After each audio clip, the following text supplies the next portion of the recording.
Close your eyes and imagine. What if the things in life that cause us the greatest pain, the things that bring us grief, are challenges? Challenges designed to help us grow, to ultimately become what we were always meant to be. We feel like we've been buried, but what if, like a seed, we've been planted? And having been planted, we grow to become a mighty tree. Now, open your eyes. Open your eyes to this way of viewing life. Come with me as we explore your true, infinite, eternal nature. This is Grief to Growth, and I am your host, Brian Smith. Hey everybody, this is Brian back with another episode of Grief to Growth. And today I've got with me a gentleman, his name is Rich Curtis. And Rich Curtis is an author. He's always been a guide. He spent over a decade as a raft guide. He's been a backpacking guide. He's now a real estate entrepreneur. He's a best-selling author and he's a success coach. He guides, coaches, writes, and speaks to help entrepreneurs, CEOs, adventurers, and go-getters rewrite their stories. We're going to talk about what that means to rewrite your story. Helps them to get unstuck and how to live their dreams. And as a story expert and as a passionate student of neuroscience, positive psychology, and behavioral psychology, Rich believes in a world where people are invested in the process of being better tomorrow than they are today. And his life work includes his book, Change Your Story, Change Your Life, have been about helping people to get there. So outside of work, Rich is a dedicated father of two. We just talked about, he's got two little energetic kids. He's a husband, he's a traveler, and he's an outdoor adventurer. So with that, I want to welcome to Grief to Growth, Rich Curtis. Thanks for having me, Brian. I'm excited to be here. I love the name. I love the concept of taking grief and using that to move forward and grow. So I'm excited to be here and chat with you today. Yeah, well, I love the title of your book, because I think that's a very important part of dealing with grief is the story that we tell ourselves.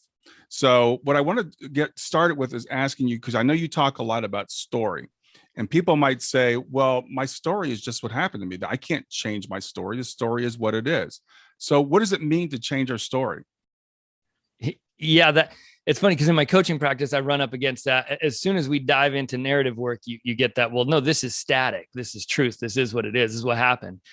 But what you find when you start diving into the science of story, how our brains compile stories, and even how our senses work, our stories are heavily filtered personal virtual realities of what happened. In fact, if you and I experience the same moment and we write our stories down about it, there's a nearly 0% chance that we're going to write the same story about that moment. And the science of that is really kind of interesting, where you're parsing so much data. We've got like 11 million bits of information hitting us right now while you and I are talking. Mm-hmm. Now, if you had to actively engage with all that information, you'd be just a quivering mass of overwhelm. You wouldn't be able to do anything. Mm-hmm. And so your brain creates all these filters to filter out all the stuff you don't need and the stuff you've already engaged with. And it makes these just intense filters for the world. And those filters are essentially your stories. Once you've set those filters, nothing gets in or out that isn't part of those filters. So for new information to get in, you have to be knocked off your game, or you have to actively do the work of suspending some of those filters. Now, you are actively engaging right now with like 40 to 60 of those 11 million bits, depending on the study you read, right? So you're parsing the data down to just an infinitesimally small amount, and then you're compiling your stories from that tiny bit of information. Now you add to that your brain has an anthropological preset for writing bad stories, right? Because there were 15 other hominids running around, trying to become the dominant hominid. And we didn't win because we were the biggest and the toughest. We won because we were the scariest and because we can cooperate. So we got really good at hearing a twig break in the woods and saying, that's a saber-toothed tiger, I better run. I was great when there were saber-toothed tigers in the woods. Now that most of us don't live with immediate threats to life, unfortunately, not all of us, but most of us don't live with immediate daily threats to life, what our brain does is it patterns for the negative. So you're taking in the smallest bits of information, you're filtering them through your emotions and your past experiences, you're preset to pick the worst and most negative bits of information. And that's what we're writing these stories from. So you can imagine, 11 million bits of information. The average dictionary has about 1 million letters in it. So if I gave you 11 dictionaries, said you can pick 40 letters, you can have duplicates. Obviously, we only got 26 characters. Write me a story out of 40 out of these 11 million letters. And then you hand me the same stack and tell me to do the same thing. The odds that we're going to write the same story are essentially zero. And so we think these things are truth and are empirical and are set in stone, but they're not. And part of that is also because we're in love with our senses. We think our senses are empirical. Like what I'm seeing of you on the camera right now is not what you look like. And that's a mind blower, right? Like I'm looking at you, but if I drew my picture of you and you drew your picture of you, they're going to be very, very different because I'm filtering you through all the experiences I've had with other men with glasses, fathers, podcasters. All these filters are in there to affect what I think of you and the picture we send to our brain. Mm-hmm. And one of the most powerful examples is the early astronaut program. They thought floating upside down in space would make the astronauts go nuts. And they wanted to test it before they put them in orbit. So they strapped these goggles on them that inverted their view of the world for 30 days. And they couldn't take them off, sleeping, nothing. They had to wear them. And lots of disorientation and accidents and bumps and bruises ensued. But on day 26, one of the astronauts woke up and the world was right side up again, even though he's still wearing his goggles. Because his brain had for 35 years seen the world right side up. And now for 26 days, it was seeing the world upside down. And it said, it doesn't matter the picture that's coming in. I know that's wrong. I'm going to fix it. And it righted the world. And by the end of the 30 days, all of the astronauts experienced the same thing. The world was right side up again. Yeah. So your brain is literally changing what you see. Your sight is not an empirical picture of the world. It's filtered through your experiences and your past emotions. So the first step in the process of engaging with doing narrative work and rewriting your stories, and especially your stories around traumatic events like grief, is letting go of the concept of truth. Not in sort of this sort of political post-truth environment we've all just been through. I don't mean it like that. There are things that are true. But when it comes to your stories and the way you compile them, this is not truth. This is just a version of the truth. And if you are the one writing them, and you're the one writing these stories, you're the one doing this work, even though it's subconscious, why would you write such terrible stories for yourself? Like when you think of the stories, not the stories you tell at a cocktail party, but the late night with a whiskey on the couch story that you tell yourself, right? You'd never say that out loud. You never stand up in front of a party of people and say, I totally suck at everything, right? I'm fat. I'm a loser. I'll never get anywhere in life. I'm a bad dad, whatever it is. Those stories you tell yourself, you'd never say that out loud, but those are the stories you're living out and they're affecting your life in a really dramatic way. Mm-hmm. So once you realize your stories aren't true and you're in control of them, then you sort of have to step back and say, why am I writing such crappy stories for myself? Why am I living out such horrible stories? And then you can engage with the science and the process of rewriting them to take your life where you want to go. Yeah. Yeah. I think something you said there was really important that I want to emphasize. You said a lot what you said was very important, but I want to emphasize something because I think people have this question, why do we write such bad stories? Why do we focus on the negative? And I say the same thing to my clients. It's evolutionary. It's the way our brains are wired, is to focus on what's wrong so we can fix what's wrong. And that doesn't always serve us. So I want to give people, it's okay if you're doing this, right? Because we all do it. As you and I know, talking to people, we know that when people come to us, they all do it. I'm a terrible person. I'm a terrible father. I'm just a loser. Everybody else, I'm a poser. Everybody else is good and I'm not. Yeah. And it's hard to work in the personal development industry in a way that's humble and walks alongside people, which is what you're talking about, is saying, hey, it's okay that you're not broken, you're not damaged, you're not doing something wrong. You are living out your evolutionary destiny. This is how you're wired to work. So we're just trying to give you tools to help circumvent that and have better outcomes. And my brain works just like your brain. And I suffer in the same ways you suffer. I just suffered enough that I got to a breaking point that I decided there had to be a better way. And I went out to find it. And I think sometimes we give people new names for their problems and let them keep them in the personal development. We're like, okay, I'm just projecting, or I had a bad childhood, or I've got a bad story, and it makes people feel better. I can name this thing. Mm-hmm. But then we don't force the issue of doing the work to actually fix it, because doing the work doesn't sell books, right? If the title of your book was spend the next 6 months doing the hard work of rewriting all the narratives in your life so you can be better, right? That would sell approximately 1 copy to your mom. Yeah, exactly. Yeah. But 4 easy steps to change your life in 15 minutes, boom, you'll sell, 100,000 of those. And so a little bit like those of us who do this work, we need to step back and admit to people that this stuff is simple. It's not rocket science. I'm not smarter than you. My brain works the same way your brain works. I just suffered enough that I was willing to do the work. Yeah. And that's it. The process is actually the doing of the work. And unfortunately, it's like anything good in life. It's work. It's not, it's simple, but you gotta slog it out. You gotta put in the effort. And, I think that, so grief, the death of my mom is what forced me to engage with the work, Yeah, I'm sorry to hear that. That was actually, you led into my next question. I was wondering what it was that prompted you to do the work, because typically, again, evolutionary, we do the simplest thing that's working or kind of working until it doesn't work anymore. That's evolution. That's fine. Okay, but that's not being lazy. That's just being efficient. But it's something that comes along that knocks us off of that course, typically, that drives us to do this work. So for you, it sounds like it was the passing of your mother. It was, yeah. And sort of, I mean, the passing of a parent's always traumatic, and you think, but how did that knock you off your game so bad? But it was really sudden. And I had some bad stories that kind of compounded it. So my mom died about 41 days before the birth of my first child. So that was part of it. Was she never got to meet him. And my mom she had 5 children of her own, and she'd never met a child in her whole life that wasn't like her child, under her protection immediately. She was just, her whole essence, her whole being was mom. All of my friends growing up called her mom. So that's kind of who she was. But the day she died was really sudden and unexpected. So we thought that she had a hernia, and they sent us home, and she had an infection associated with that. And then the infection got out of control. And within 3 days, we were bringing her into the hospital. And then she spent about 14 hours in the hospital in the dying process, dying from sepsis. And so part of that, what made that harder for me, was having been a raft guide and a mountain guide, I had this sort of classic male savior complex, like nobody dies on my watch. Right. Yeah. And then I had a lot of experiences that confirmed that, right. I had some confirmation bias. Like I'd had heart attacks and broken ankles and cracked ribs and cracked heads, and I'd always gotten those people out safe. Right. And so, my mom had a DNR, a do not resuscitate order. So for those of you who don't know what that means, that basically means that if we know this is only going one way, you're going to die today, then you have to stop working on me and let it take its course. Right. Which is counter to my training as a first responder in medicine. We're trained, you just keep doing things until you pass out or give the person to somebody who knows more than you.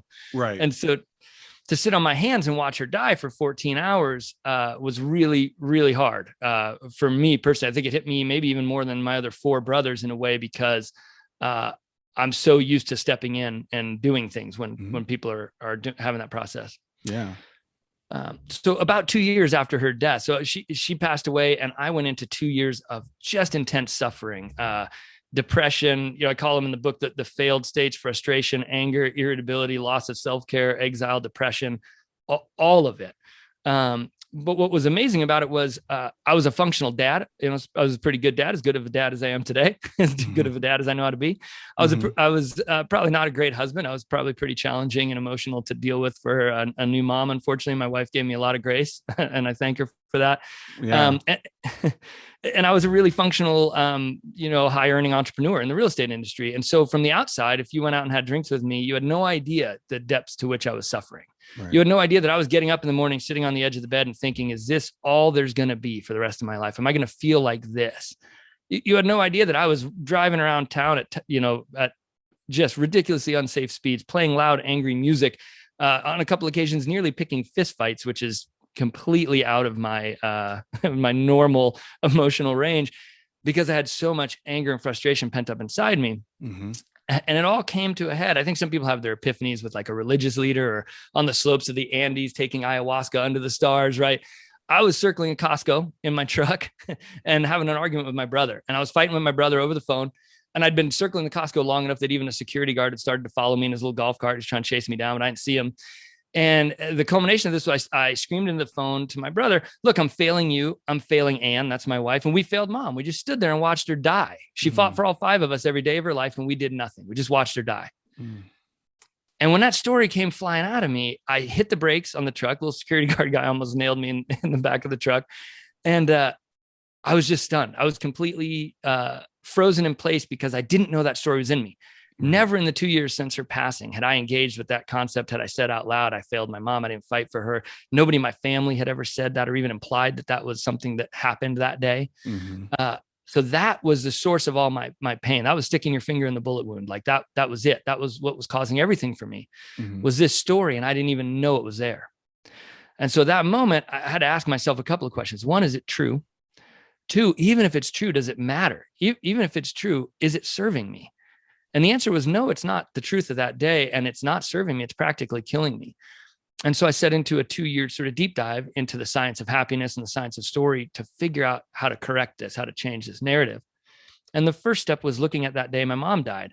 So I actually went back through that day and said, well, at 4 a.m, my dad asked me to get the DNR. And so I get the DNR and I brought it down to the hospital. And I asked my mom to rescind it. She was still, cogent enough to do that. And you can rescind it verbally. And she said, no, she wanted it to stand. And I handed it over, even though I knew what that meant. I didn't want to hand that. Doctor practically ripped it, pulling it out of my hand.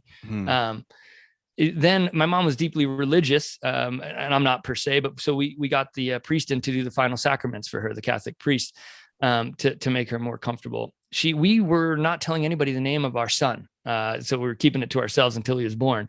And so I leaned over and whispered in her ear the name of my son. His middle name is for my father, is named after my father. So I whispered that in her ear, so she would at least have his name to carry with her, to the other side. Later in the day, my dad they were married, 50 years. They were best friends that had a tremendous relationship. He couldn't get near her because of the hospital bed rail. So and I couldn't figure the thing out. So I got the nurse over to get the rail down so dad could get closer, get into bed and hold her. We called the whole family. By the moment she died, there were 18 people in the room. Each of them had a hand on her in some way.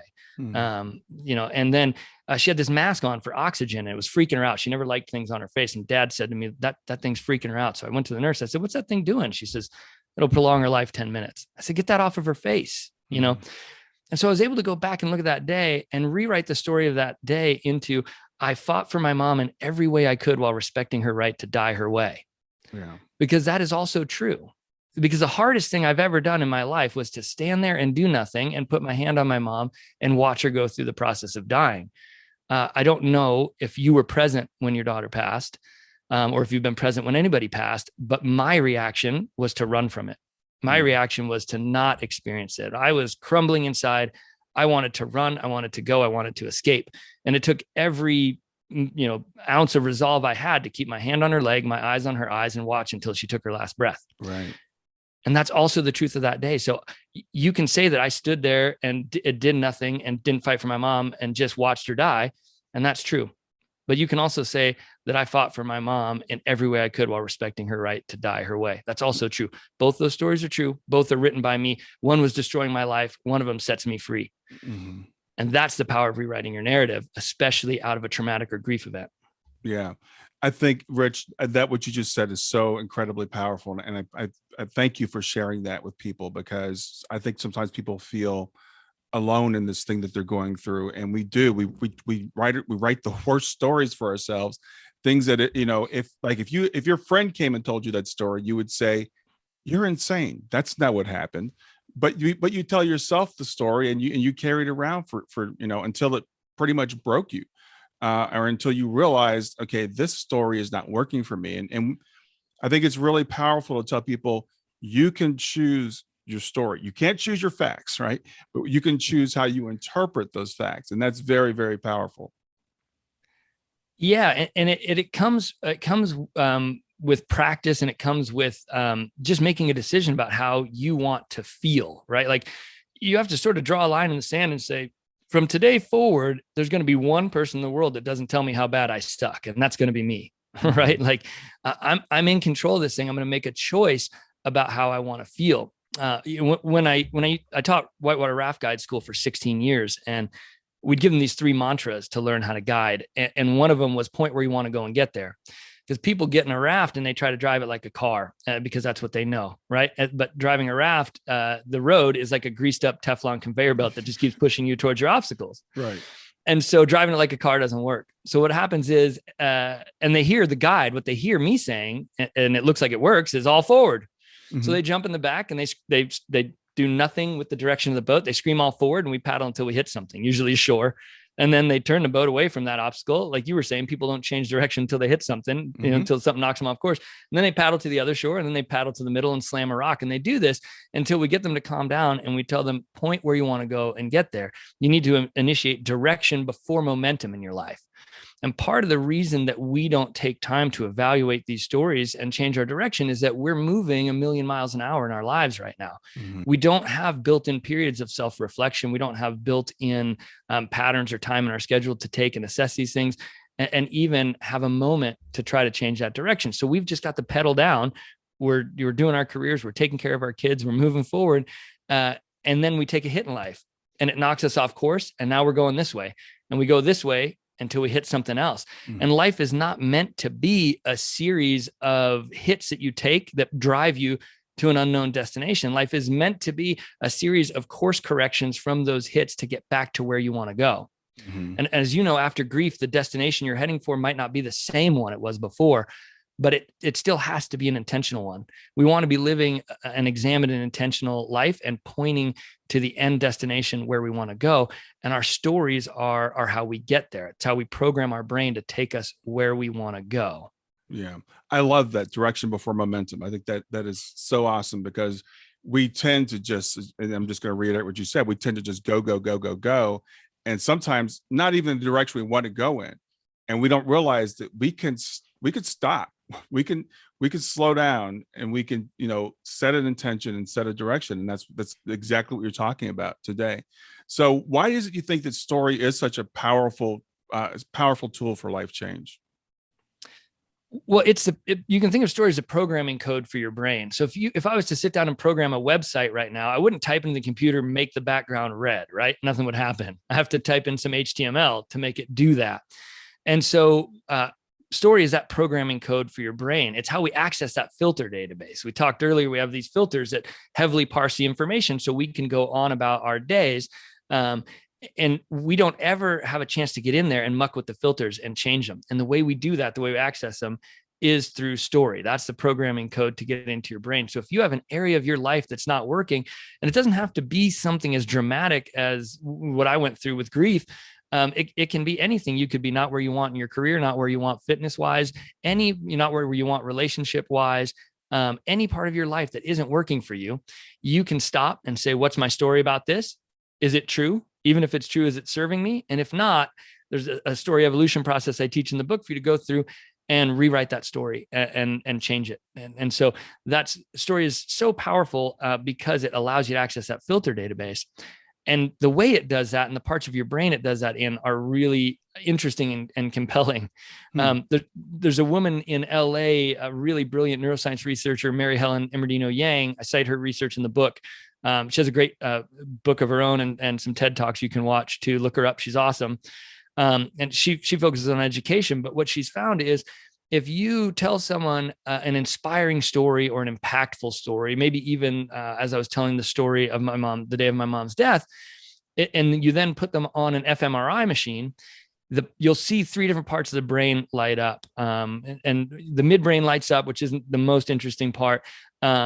The insula lights up, which is actually 2 parts of your brain, one on the left and right, responsible for your gut function. So that's why you get that gut feeling or that tingling feeling when you hear an inspiring story, because you've actually, turned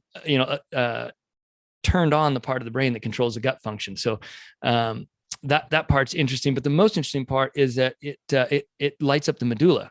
The medulla is like a little cluster back here. It's the oldest part of your brain. It's responsible for your biological survival. It does, mundane tasks like keeping you breathing when you're sleeping, keeping your blood pressure regulated. And so you'd think evolutionarily, we would have built an impenetrable firewall around that, right? Like you take a hit there, a big enough hit, and they can't even keep you alive on life support for more than 15 minutes. This is a really important part of your brain. Mm-hmm. But there is no firewall. All I have to do is tell you an inspiring or impactful story, and I can light that up, which means 2 things. You're getting blood flow to it and you're getting electricity to it, which means we've just changed you at the neural level in the survival center of your brain by telling you a story. So the conclusion that Immordino-Yang makes is that our social selves and our biological selves are intimately linked. So our stories and our social interactions are intimately linked with our biological survival. These 2 things are not separate. And I would take that even a step further to say that our emotional state affects our physical survival with this interaction with story. That's how powerful this is. So when you think about it, if I can tell you an inspiring story and I can light up the biological survival center of your brain, what kind of damage do you think you're doing to yourself on a daily basis with all the negative stories that you have, playing, the negative tape you have playing in your head all the time. And so we sort of have this perfect storm of being have an anthropological preset to write negative stories, stories having a dramatic impact on us, and not having sort of processes and procedures in place to take an active role in the rewriting of those stories. Right. And that perfect storm makes people suffer. And that was the biggest realization for me after 2 years of depression. I wouldn't have even during the time said I was depressed. It's still a little bit painful because of some of the bad male stories I have from being the youngest of 5 Irish boys, to even admit that I was depressed. But I realize if you look around, everyone around you is suffering. Everyone around you is taking a hit. Everyone around you is dealing with something. And that's something that I didn't really understand before this happened. And in fact, the book subtitle had suffering in it. People hated that word so much. It tested so poorly. Yeah, exactly. Yeah, people don't want to talk about it or face the fact that we are all suffering. It's very unpopular to say so, but I'm a big fan of Buddhism. That's kind of like at the core of Buddhism. The Buddha says life is suffering. We can work our way out, but we have to first admit that it is, because life doesn't always go the way we want it to go. Yeah, and I think that's especially a Western fallacy now, and especially in the age of social media, people view their life as like a up and to the right hockey stick on the line graph, right? Like we go from like less good to killing it, and that's how this works. And that's life is like this. You take these hits, all throughout your life, and you can continue an up and to the right trajectory if you develop the skills you need to course correct and bounce back from the hits. But if you just take the hits and let them send you where they're going, then you're kind of all over the place. And so that suffering mechanism and trying to work beyond the suffering using your stories is kind of the core work of getting your life back on track, is acknowledging that you're suffering, and then being willing to make that change. And for some people, they can do it before it gets really, really bad. And for me, because I just wasn't willing to admit it or engage with it, it had to get really, really bad before I started to do the work. Yeah, well, that's all I call it, rock bottom, and that's most of us have to hit that. As we were saying earlier, that's just kind of evolutionary. We're going to keep going until we hit that wall. So, how do we identify the bad stories in our life, the stories that we want to rewrite? How do we figure out which ones we need to work on?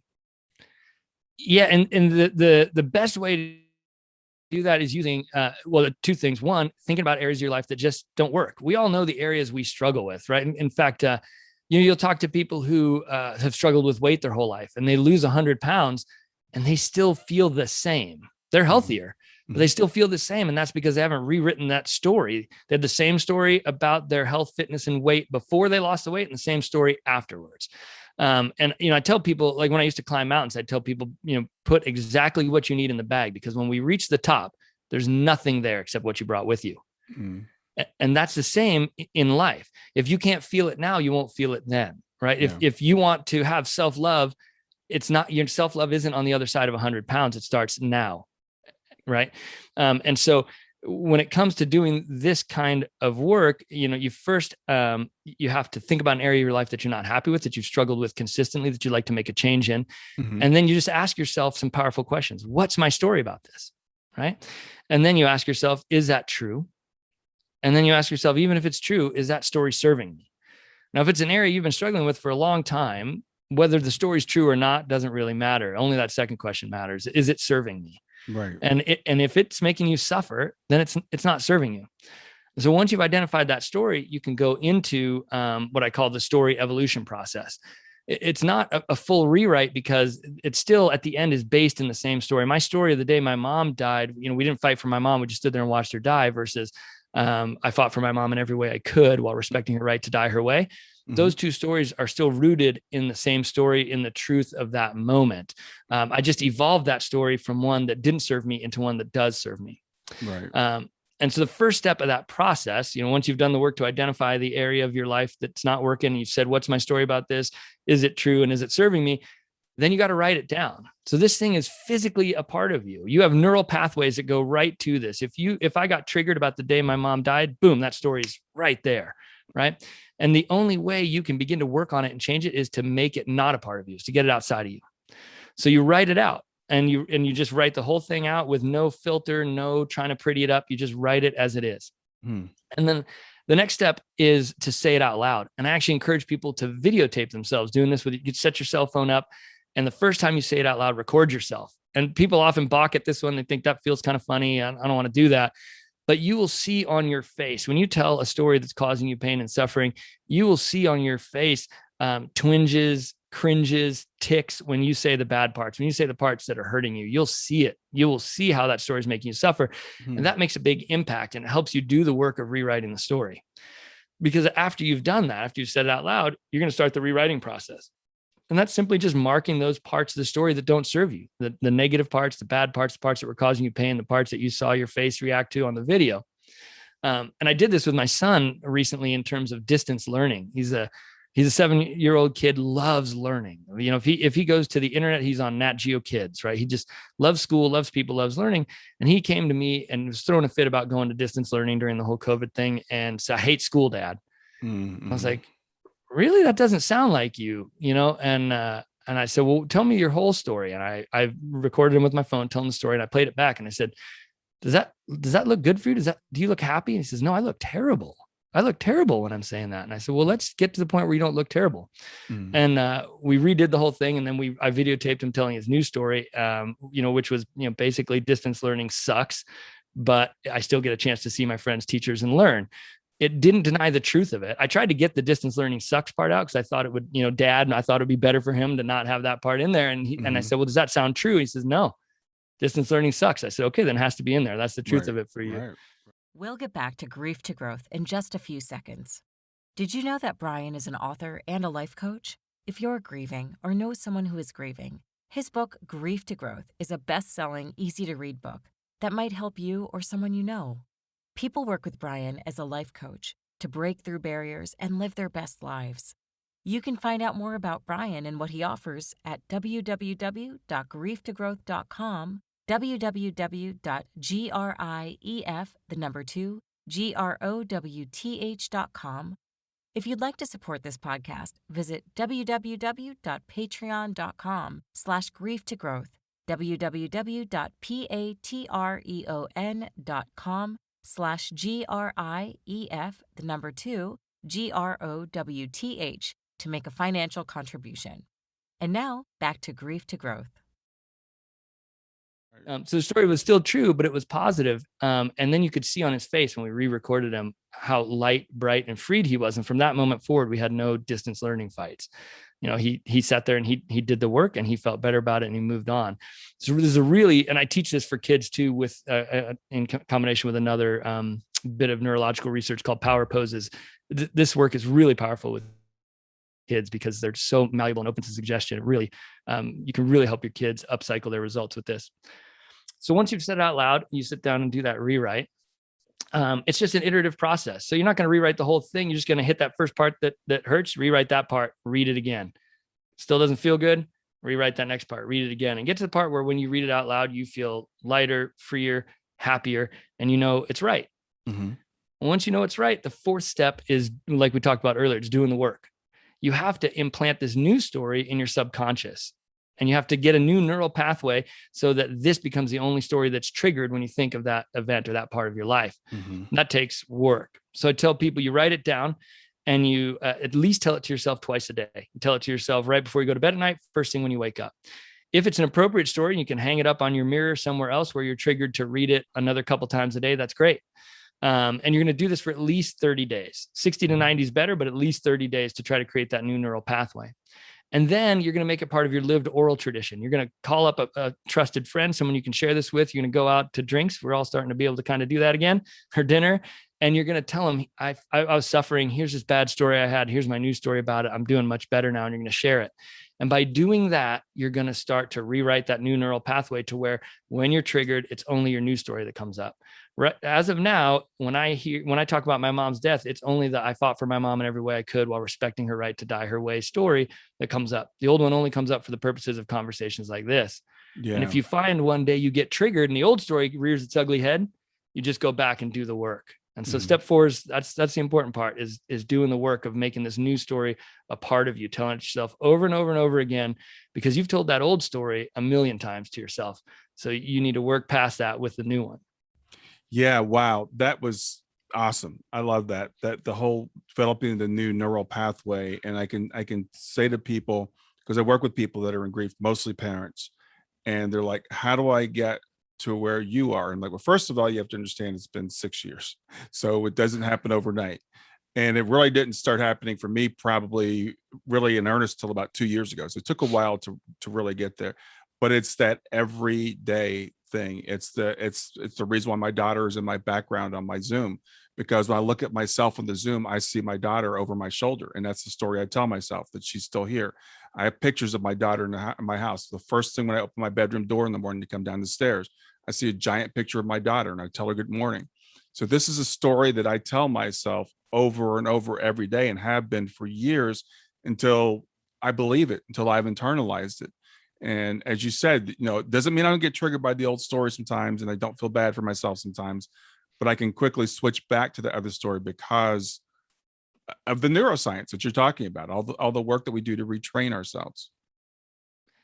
Yeah. And that, I think what you said is really important, in that people, I think, often look at grief as this linear process. And we have these 7 steps, which is great, like the Kubler-Ross stuff. But even Kubler-Ross, and I forget the gentleman who worked with her, he wrote his own book afterwards as well. And then David later Kessler. Kessler. Yeah. And Kessler lost his own son later in life, and then experienced this. And even Kessler says the number one battle in his own life, and even in conversations with Kubler-Ross about doing an update to the book, their number one challenge was always getting people to understand it's not a linear process. You'll recover a bit, and then you'll take a hit, and then you'll get triggered, and then you'll cycle back into it. So the steps of grief, just like our life isn't an up and to the right hockey stick, neither is the recovery from grief. You're going to take a hit and you're going to fall right back into that place. I tell people, and now this is a dated reference, some of the people listening might not be old enough to get what I'm saying, but your brain is like a record player, and there's grooves cut in it. Some of them are shallow, some of them are deep, and traumatic events, grief events, cut the deepest ruts. And when you take a hit in life, bang, the needle bounces and it always lands in the deepest ruts. And so you're always going to find your way back to that place. And so the key isn't to have the goal be to a point where you're not experiencing grief. Once you've experienced grief, it's yours for the rest of your life. The goal is to develop a set of practices and processes that allow you to overcome it when it comes for you. I tell people, grief is a demon you have to make a home for. You can't exercise it. You can't get it out of you. You find a place where it can live, where you're in control of it, where it can't come for you and bring you to your knees when you don't want it to, but where it's there when you want it. There's moments where I want it. There's moments where I want to sit down and think about the loss of my mom and experience that and reach through that void and use that grief as a connection to who I've lost. Yeah. It's not all bad. But I have to be in control of it. If it can come from me, like in the early days, and I hate sharing this stuff, right? It doesn't feel good to admit this stuff, but we need to say it, especially as men. In the early days, 41 days after my mom's death, my son was born, and I'd have a newborn. My wife had a traumatic birth, so she was laid up for several weeks after the birth. And so I did a lot of the early care with my son, and the grief would come for me. I'd have to set him down in his swing and then buckle down behind the kitchen island and sob, and it would just come for me when I didn't want it to. When I wasn't in control of it, it could come and take me down. I'm sure you've experienced. Yes, absolutely. Yeah, absolutely. And so the first part of the work is just finding a home for that grief where it doesn't come for you when you don't want it to. You can grab it and get it when you need it, but it can't take you down when you don't want it to. And that's, once you've done that, you're step one. You're beyond the survival stage. You're getting your feet under you again. Yeah. Yeah. I call that the white knuckle stage. Because clients that come to me that are early in it, I'm like, okay, before we talk about healing, before we talk about growing, before we talk about, transforming, we got to white knuckle through the first part of this, and again, there's no time frame, 6 months, a year. It's different for everybody. It's just hanging on, it's just hanging on and getting up and doing the things you need to do. And so I want people to understand this is not, we're not making light of the work that is required to be done. And it's not an easy path, but it's something that you can do, and it's worth doing. I was just on a forum earlier today, and someone said, does the grief ever stop? And people have different opinions about this. I don't think it ever stops. I think it transforms. I'm by myself right now. I work from home, and just a few minutes ago before we got on, I was thinking about my daughter. I got a package in the mail. It was a birthday gift I bought for myself to remind myself of my daughter. And it came in, and I was thinking about her, and I'm like, I got melancholy. And that's okay, because I allow that to happen at certain times, but I don't let it overtake me.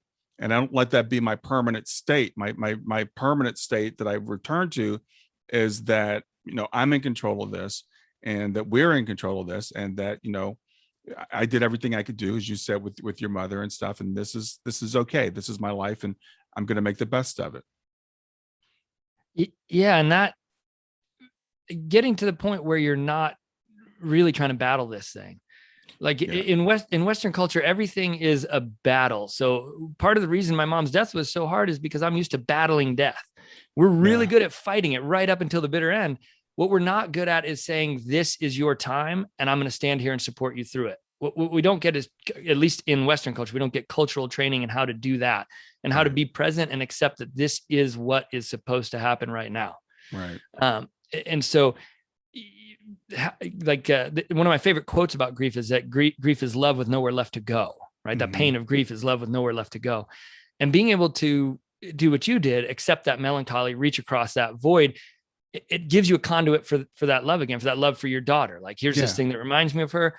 I'm going to pour a little love into that. That's going to hurt. And that's the relationship now. That's part of the relationship. There's no parenting relationship that doesn't involve pain. Any parents that are listening, this is not for the faint of heart, raising children. And same with my relationship with my mom. If I need to connect with her and reach across that void, there's a price to pay for that. And that's why I don't believe the grief goes away.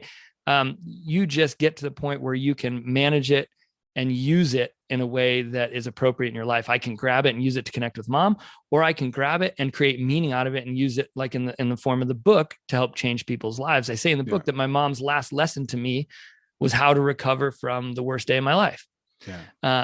And now, because I've been a guide my whole life, then my impetus is to teach as soon as I learn something that's valuable. So she taught me through her death how to recover from the worst day of my life.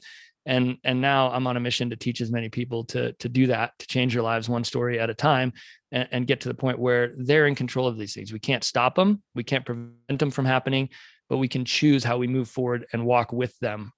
Yeah. Awesome. Yeah. So what are the core four, and why are they so important? Yeah. So I said I did like a 2-year deep dive, or I call it a personal PhD or a black belt in happiness and the science of story. And so we talked a little bit about the science of story, but I also found myself at a point where most of my life I've been a pretty happy-go-lucky guy. And I could not get happy again after the death of my mom. I couldn't get to that state where I could say to you, yeah, I'm happy. And it's almost like if you've ever struggled with sleep, right? Like, the worst part of struggling with sleep is you just sit there and be like, I can't sleep. Why can't I sleep? And now you're stressing about not sleeping, right? And so you can't sleep. Right. And happiness is the same thing. Why am I not happy? How come I can't get happy? Well, what used to make me happy? And you go through these machinations. And when you dive into the research, you realize that you had no idea what made you happy. Everything you thought made you happy wasn't actually what was doing it. And the science of happiness is a lot more simple than we thought. This is really better living through chemistry, not the chemistry you find in a shot glass or a pill bottle, but neurochemistry. So there are predictable, neurochemicals, serotonin, dopamine, that will create happiness in the brain. It creates the right neurochemical environment for happiness in the brain. Now, if you're still suffering from your bad stories, there's no amount of doing these things that's going to overcome that, because you've got this sort of this pall of this bad story hanging over you. So the first step is to get those stories out of the way. And then the core four are 4 daily habits that will help you create the optimum neurochemical environment in the brain. And if you do them every day, they have a synergistic effect. So the first one is getting 8 hours of sleep a night, which now you're on the other side. You got adult children, but right now I got a 3-year-old and a 7-year-old. I was up at midnight, 1:50 in the morning, 3:50 in the morning. Then they woke me up at 6:30 between nightmares and pee breaks and everything else. Right. So it's hard. Not everybody can swing getting a full 8 hours of sleep every night, but do your best and create a routine and practices of turning off your phone, ending screen time early enough. Create a practice that gets you into bed to the point where you have the best chance, at least, of getting 8 hours sleep a night. Yeah. And everybody hears what I don't like to do is add things to people's health to-do list without explaining why. I think so much of this has been pop culturalized to where we've lost the why. We just have the prescription, and it's like, well, I got to eat fatty steaks, drink kale shakes, brush my teeth for 2 minutes a day. And now Rich is telling me I got to meditate and get 8 hours of sleep and go for a run. I don't have enough time in my day to do all the stuff I'm supposed to take care of myself. Exactly. So I'm not trying to add things to your health to-do list. I'm trying to give you sort of a lifelong practice. This can be done in less than an hour a day. It doesn't have to be a morning routine. It's an all-day routine. Just get it done.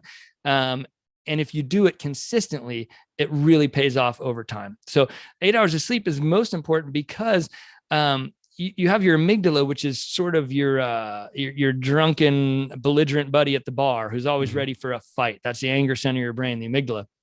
And then you've got your medial prefrontal cortex up here, which is your mild-mannered accountant buddy, Chip. And so when your amygdala gets pissed at the bar and wants to swing, Chip pats him on the leg, says, that guy's not so bad. Maybe you shouldn't knock him out, right? Mm-hmm. Well, when you miss one night of sleep, there's a prefrontal cortex amygdala disconnect. And what we see is 60% greater anger response to negative stimuli after missing one night of sleep.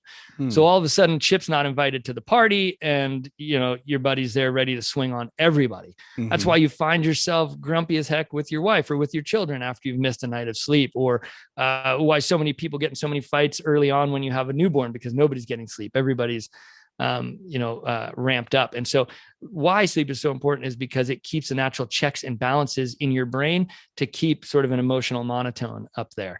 And if you take those checks and balances off, all of a sudden you've got wild emotional swings. And as we all know, wild emotional swings are not a recipe for happiness or success.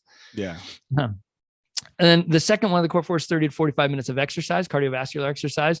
This isn't like, running wind sprints, up at the high school. You could just take the dog for a walk, just get your heart rate up for 30 to 45 minutes. But what they find is, they have equal rates of reduction in major depression by doing 30, 45 minutes of exercise a day as they do by giving people an antidepressant like Zoloft. Like the Duke Smile studies, they did both, and they found that they had equal rates of reduction in mass depression diagnosis and 30% less recidivism back into major depression in the exercise group. Yeah, I just want to have you pause there for a moment, because I've heard that same research, and I think this is so important because people will often turn to a pill for depression or anxiety or whatever. And I'm not a medical expert. I don't think you are either. So we're not giving medical advice here. If your doctor prescribes it, then you should do it. But there's certain things that we can do, and this is one that I do myself. I walk for an hour and 45 minutes every day, and I've found it just completely changes my mood. And if I can't walk for a couple of days, that completely changes my mood. So I just wanted to interject that.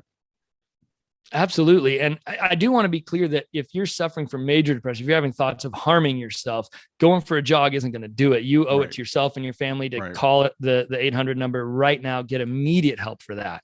But this helps you with a general case of the downers or the Mondays or the pandemic blues. This helps you maintain a sort of a neutral to happy emotional state consistently over time. It's not a prescription for major depressive episodes if you're having thoughts of harming yourself, but it is just tremendously powerful over time to maintain your mental state.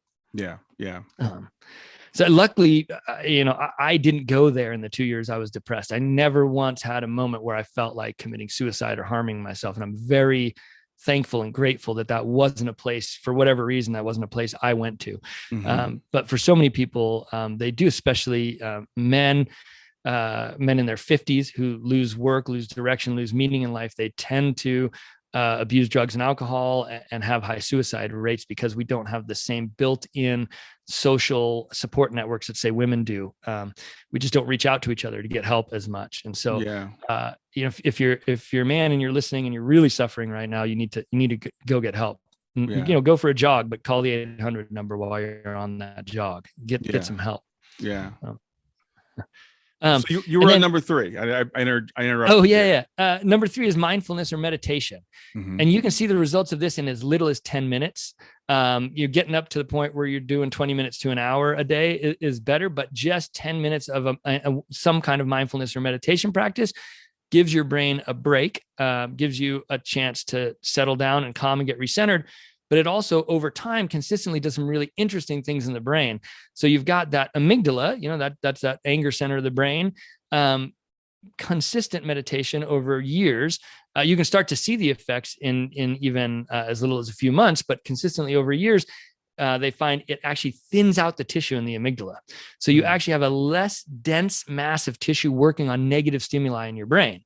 So you're doing this thing that gives you a break. It brings your blood pressure down, has all of these benefits that people are aware of meditation. But one of the things I think doesn't get highlighted is that it's making physical, structural, functional changes in the way your brain works and reacts to negative stimuli. So your buddy who's just really calm and serene all the time, who's been a lifelong meditator, his brain is actually different than yours. His brain is actually structurally different than yours. And he has different responses to things than you do. And that makes a dramatic difference. So even if you can only squeeze in 10 minutes, if you do 10 minutes every day, you're going to change your brain in a profound way that will have lifelong impacts for you. And all kinds of other great stuff too. Like they see almost zero rates of dementia in lifelong meditators, things like that. These meditations really powerful on a lot of levels, but from a happiness perspective, it tamps down that response to negative stimuli. So remember, you're more likely, you're anthropologically preset to bring in negative information, negative stimuli. And now you're taking the time to get your brain to calm down and not respond so profoundly to that. Awesome. Yeah. And so you can start to see how these have a synergy, right? You get 8 hours of sleep, so you keep the medial prefrontal cortex and the amygdala connected, so it's calming it down. And then meditation is thinning out the amygdala, so it's calming it down. And then the exercise is dropping the serotonin and the dopamine and the happiness-inducing chemicals, and it's calming it all down. So these things all kind of work together to calm the brain for happiness. And then the last one is the daily gratitude practice. And this is where, like a lot of people will click off on the podcast because they've read like 52 articles about gratitude and they're over it. They're tired of people telling them to be grateful for every little thing in their life. But the reason gratitude is powerful is because it helps you pattern your world for the positive. So you have that anthropological preset to bring in negative bits of information. Yeah. You take time during gratitude to feed your brain positive bits of information. So you now have more positive bits of information to compile your stories from. It also, I think what's gotten lost in the shuffle is the actual feeling of gratitude, right? So people tell you gratitude practice, get out a journal, write down 3 things you're grateful for. Boom, you do it, you're done. You didn't do much. You made a list. You gave yourself some positive. Yeah. Yeah. You gave yourself some positive, bits of information, but the real work is to stop on each one of those things. If you're saying, I'm grateful for my son or my daughter, is actually stop and close your eyes and at least try to muster up the physical feeling of being grateful for that for at least 10 seconds, 30 seconds to a minute is better on each of the things you're grateful for. Yeah. And it's bringing up that feeling of gratitude that's going to do the work in your brain, and that's going to do the work to create sort of a lifelong approach to looking for the good and the positive in your world. So you combine all 4 of those things, you get the bad stories out of your way, you combine all 4 of those things, and you remember that happiness is not beyond the next promotion. It's not when you lose the weight. It's not when you get married. It's not when you graduate college. Happiness is now. You have to fight for it every day. And you do the work and you do the core 4, you can create that right environment in the brain to have this sort of consistent happiness. One of the problems we have is we argue over the definition of happiness, in kind of the most widely accepted one is eudaimonia, which is like human flourishing, right? That sounds good. I want to flourish, but it doesn't really get to the sort of the core of what we're trying to do, of creating this sort of vitality and this vibrance to move forward in a consistent way in life. So we're not looking for that giggling idiot, happy all the time kind of happiness. We're looking for that sort of vibrant, positive momentum, steadfast, moving forward, consistent happiness. And that's where learning these tricks to make your brain do what you want it to do creates that over time by being consistent. Yeah, I got to say, I guess I just stumbled across the core 4 over the course of my last 6 years, but I do all 4 of those. And I find them very, very, and that the gratitude thing, when I first heard it, and people that are in grief or people tell themselves bad stories are going to go, I have nothing to be grateful for. And I guarantee you, no matter who you are, where you are, you have something to be grateful for. And so that practice I find is very important, but you're right. It's not just writing a list. It's actually sitting with that feeling. And you started with the 8 hours of sleep, and then you talked about the mindfulness. It was so wild because I woke up about 3 o'clock this morning. I was having trouble getting back to sleep, and my mind was racing. I was thinking about things, and I went back to my mindfulness practice, and I went back to, let me just start taking deep breaths and counting backwards from 10 and focusing on my breath. And next thing I knew, all those things that my mind was racing towards, they were like fading into the background. And when they would come up, I would just push them out of the way, and I fell back to sleep. And I found that the mindfulness practice really helps with the sleep practice. It's really just, it's like getting that feeling and that understanding of, I don't have to follow these thoughts where they are. Because usually when we can't sleep, it's because something's in our mind. Something has got us chasing it, and we can just say, no, I'm not going to chase that right now. Yeah. And it's funny you mentioned that, because I would say that the gratitude practice is what saved me from the grief of the death of my mom. Gratitude is what pulled me up. I have a gratitude journal that I'm just religious with since I did this research. And that's what pulled me up and started to get my feet under me happiness wise. But meditation, mindfulness is what has sort of gotten me through the pandemic, with the sort of stress and anxiety and shepherding a young family through this insanity, of the global pandemic we've just been through. And this sort of having sleep problems around that, especially in the beginning, using the mindfulness practice to get me to sleep. I've now developed, the ability to really go to sleep no matter what's going on in my life. I can really just dig into that mindfulness practice and go to sleep. Now, I think some sort of pure meditation practitioners would poo-poo that because they don't want you falling asleep during a meditation practice. But I've got a pretty clear line where if I'm sitting up, I can stay awake. So I can do my seated meditation. But if I'm laying down, I can use that meditation reliably, like you say, to calm the mind and go right back to sleep. And that it's really powerful and really pays dividends down the road using it that way. Yeah, it was funny because as I was doing that, I was, like I said, this was literally just last night. I had a meditation or a hypnosis session like a week ago. And so I went back to that feeling when I was being hypnotized. And the thing is, then I was fighting to sleep because I'm like lying in my bed and this person's, I was over Zoom and they hypnotized me. And I was like, she said, a lot of times people fall asleep. So I'm like, well, let me just go to that space. And I went to that space last night. I was out. So it was kind of like, it's like self-hypnosis, but yeah. So those four things you talked about, I think are really important, and they're small changes. They don't have to be, like you said, you don't have to go to the gym. You can take 20 minutes after dinner and go for a walk. Just get out in nature and walk. And I was actually talking to a therapist, and she said the thing about walking is it's bilateral movement. So it's actually helping, you're engaging both sides of your brain. So it's another reason why it's a really great exercise.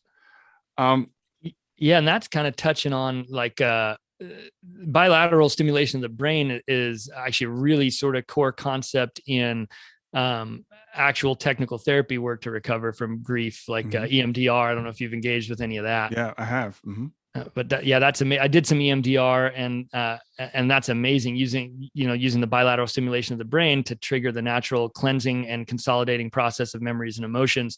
To help you have less dramatic responses to traumatic memories. And that's for people who are really suffering, for the people with PTSD and that sort of stuff. I can't recommend enough digging into EMDR and doing some of that bilateral stimulation to help this sort of natural cleansing and consolidating process of the brain. That's incredible stuff. The science behind that is mind-blowing. It is. It really is. We touched upon this before we got started, and you just touched upon it a little bit. I want to talk about in our last few minutes about why is it that men seem to struggle so much more than women do with stuff like this, and we don't see even ourselves. Like I don't see people like you much in this field, and and vice versa. It seems like women are ahead of us on this thing. Yeah, and it's always dangerous territory to sort of to talk about these gender roles, because you always risk sort of dropping the cliches and tropes. But I think we have some powerful stories about maleness that don't serve us. I talked about one of them, that sort of savior complex. I had a ramped up on steroids version of that from being a guide, but I think that's pretty innately built into men to sort of be that fixer, that savior. And there's an emotional stoicism that men are raised with that doesn't serve us. I mean, if you really dig into the Stoics, there's much to be gained there. Tremendous emotional resilience, absolutely.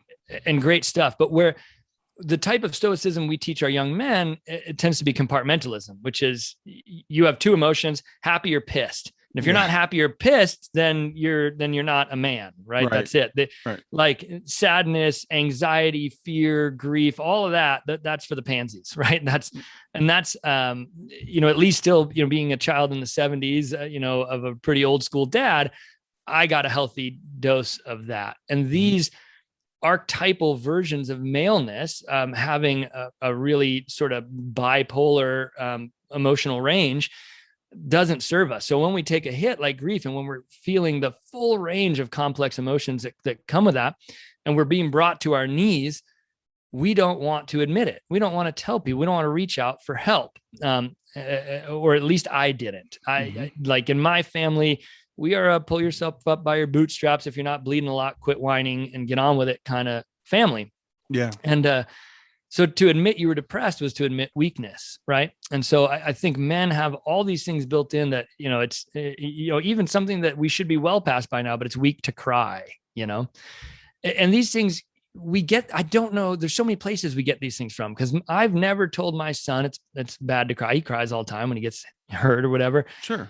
But our family dog died recently, and because of COVID and having nobody to watch the kids, and I couldn't go with the dog. My wife went to put the dog down, and I was with her over FaceTime during that. And I was crying. Obviously, I was sobbing. This had been our dog for 12 years. And my son said, "Well, Dad, you're probably glad you didn't go, because you probably would have been embarrassed." So why would I have been embarrassed? He said, "Well, all those people seeing you cry like that." And I said, "No, it's not embarrassing to cry when you're losing someone you love. That's the right reaction, the normal reaction." So somewhere, I don't know where, he even got a dose of that story. That's crying's so embarrassing. That's so sad, because like you said, we can't protect our kids from everything. So we think we're teaching the right thing, and then you find out this socialization that's coming from somewhere outside of your influence.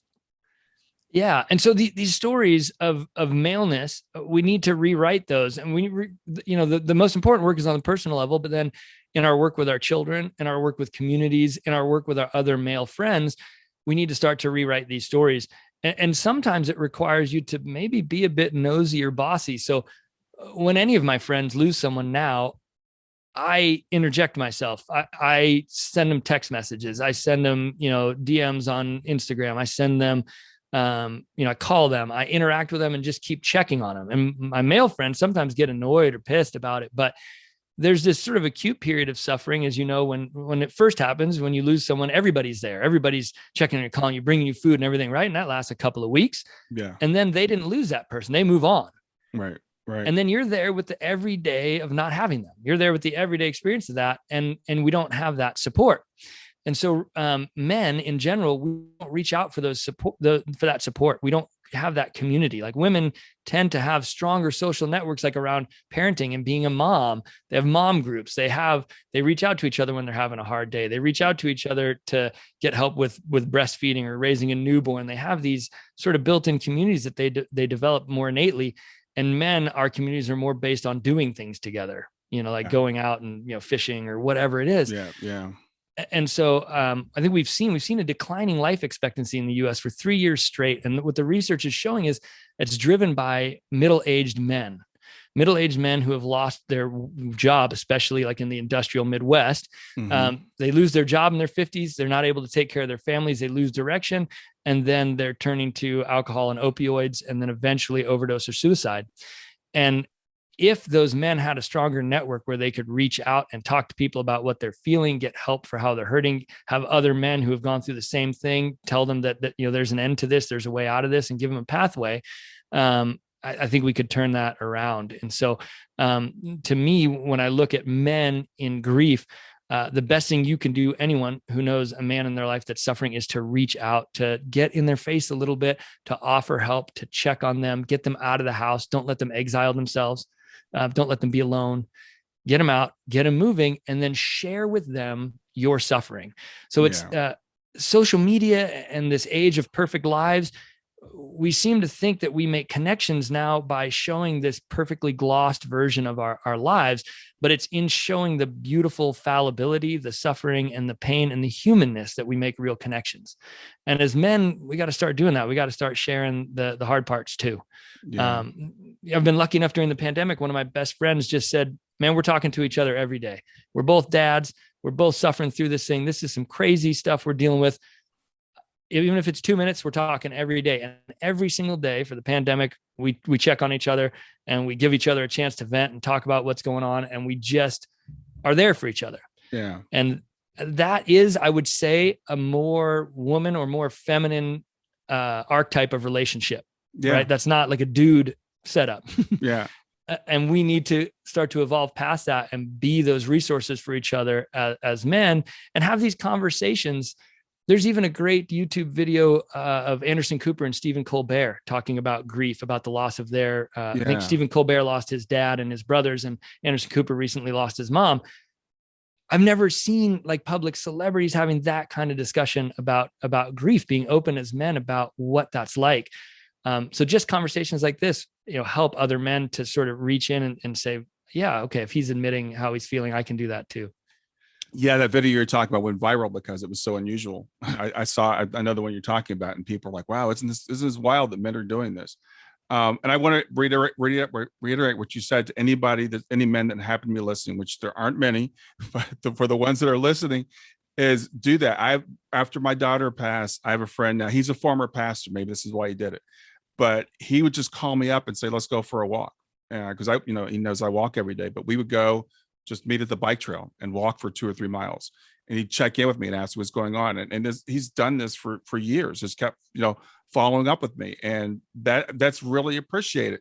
And I'm not the kind of person, I'm not going to reach out to somebody and say, "Hey, I'm sad, I need to go, talk to you," because that's just not what guys do. So we need to, as guys, I love what you said, get up in your friend's face a little bit, invite them out, draw them out, and then share. After my daughter passed, people I've known for like literally 2 decades, neighbors. We were on vacation together a couple of years ago, and this guy starts telling me stories about like his mother and his family and stuff like that. And I'm like, dude, I've known you for like 20 years, and you've never told me this stuff before. But because I'm doing the podcast, I'm doing the speaking and stuff, my friends are hearing me a little bit. They're like, they have permission now to share what they're going through also.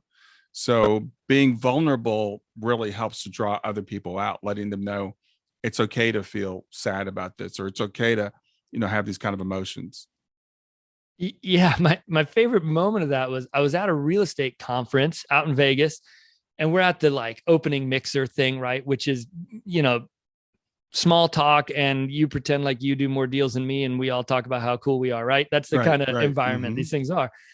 And this guy was asking me what I was doing. And at the time I was just finishing up the book. And I said, well, kind of one of the most exciting things in my life is I've just completed this book. And here's what it's about. I shared the story of the day my mom died.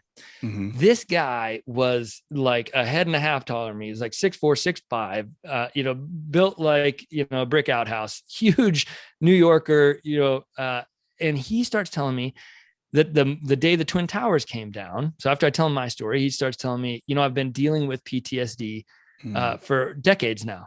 Mm-hmm. And he said, I'm standing in my apartment window across from the Twin Towers. When the towers come down, I'm holding my newborn daughter and I watch this building collapse. And everything gets enveloped in smoke. And I've got this child that I have to protect. I don't have an automobile. I have nothing. And I walked down out of the building with her in my arms, and I walked out of the city, and I walked across the bridge with her. Wow. And I've been struggling with the fear and anxiety and the PTSD from that moment since then.